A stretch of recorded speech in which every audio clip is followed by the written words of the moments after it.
Hello guys, welcome back to my channel. সবাইকে প্রীতি বাঙালি রান্নাঘরে স্বাগতম। রেসিপি শেয়ার করব, সেটা হলো কেকের রেসিপি। তো আমি 3টা কলা নিয়ে নিয়েছি, এগুলো কিছু পরিমাণ চিনি দিয়ে দিচ্ছি, যে যেরকম মিষ্টি খেতে পছন্দ করেন।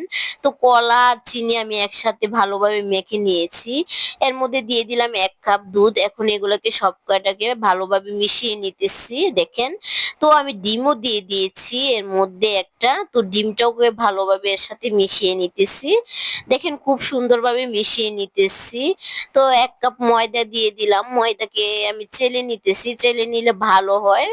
কেকটা খেতে খুবই ভালো লাগবে, ও দেখতেও খুব সুন্দর হবে, আবার সফটও হবে। তো এর মধ্যে আমি 1 কাপ পরিমাণে তেল দিয়ে দিলাম। এখন সব কয়টা উপকরণ একসাথে ভালোভাবে মিশিয়ে নিতেছি, দেখেন আমি খুব সুন্দরভাবে মিশিয়ে নিয়েছি। এখন এর মধ্যে দিয়ে দিব বেকিং পাউডার ও বেকিং সোডা। তো দেখেন আমি দিয়ে দিয়েছি। এখন দিয়ে দিচ্ছি কোকো পাউডার 1 চামচ, 1 চামচ দিয়ে দিচ্ছি গুঁড়ো দুধ। তো সব কয়টা উপকরণ এখন ভালোভাবে মিশিয়ে নিব।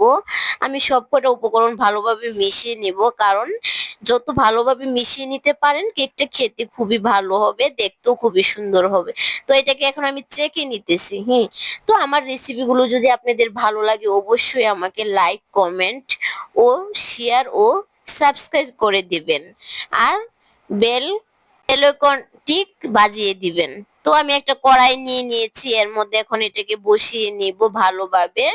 এটাকে আমি বসিয়ে রাখবো 20 থেকে 25 মিনিটের মতো। তো আমি একটা ঢেকে দিয়ে দিয়েছি একটা থাল দিয়ে। তো দেখেন, তো আমি খুব সুন্দরভাবে ডেকে দিয়েছি, দেখেন আমার কেকটা হয়ে গেছে অলরেডি। খুব সফট হচ্ছে, আমি হাতটা ধরে দেখলাম, খুবই সুন্দর হয়েছে। তো এখন একটা প্লেটে নিয়ে নিব কেকটা খুব সুন্দরভাবে।